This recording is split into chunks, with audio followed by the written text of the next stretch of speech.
about 2 minutes or much more than that. So take up a heading of such and such, and I'll give you a correction on that in a few minutes. And we did, and we flew for maybe 40 or 45 minutes. And it's just getting daylight when suddenly we were surrounded by about 30 Jack fighters. They were home defense fighters. And I thought, oh man, this is tough. We don't have any, the airplane had been disarmed. There was no guns on the airplane. We didn't even have a pistol or a 45 aboard, and we're surrounded by a sky full of airplanes. And the general said, they're expecting us. Just do what they say. And the flight leader waggled his wings for him to follow him, and he led us north to Japan and to Atsugi Airfield, just south of Yokohama. And they signaled for us to land first. The airplanes all circled around in a big circle while we did. And then they landed after us. But when we landed, touched down on the runway and started to roll out, a black Model A Ford pulled on the runway, halfway down the runway from us and turned heading down the runway with a sign on the back, great big sign, white lettered in English, "Follow me."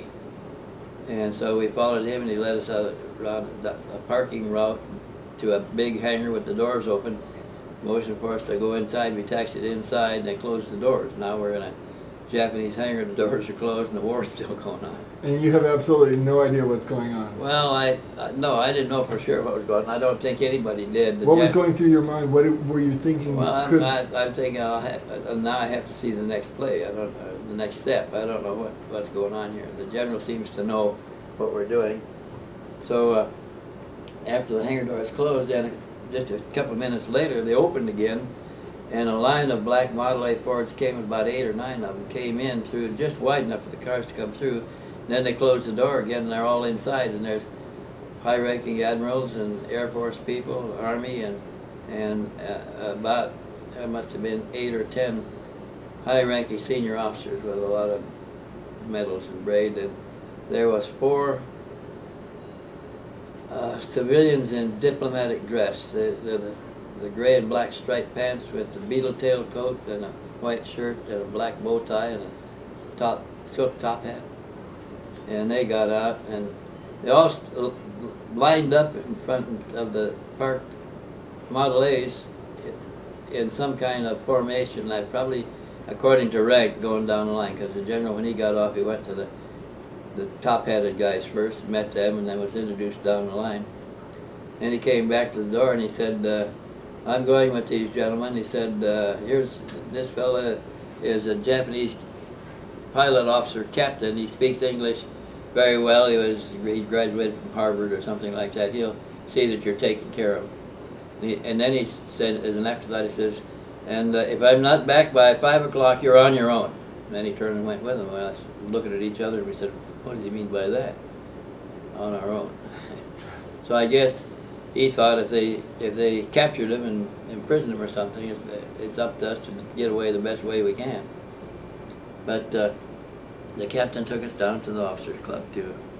He said, you may want a bite to eat. It's already getting close to noon. And so we went in the officers' dining hall, and he took us down a chow line, like a cafeteria line, and we got our food and sat at the table, and there was Japanese pilots coming through in flight gear, flight coveralls, and their helmets under their arm, getting lunch too before they took off on their mission.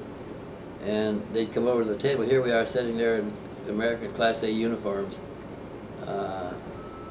with our ribbons and brass all shined and everything. And they wondered what we were doing there, and we wondered what they thought we were doing there, you know. And our captain introduced us to them and them to us, and they'd tell the captain, tell them we're going to blow their island, blow up their base off the island down there. They got no business on Okinawa. We're going to wipe it out this afternoon. And so they have a big laugh about that. Here we are in the Japanese officers' mess, and the pilots are getting ready to take off to attack my base. And that went on for about 3 days, 4 days, and then the general told us. So what did you do during those 3 or 4 days? Oh well. You must have been a little anxious. No, the generals and the colonel got back in time before 5 o'clock, and they got rooms in the VIP quarters, Japanese VIP quarters,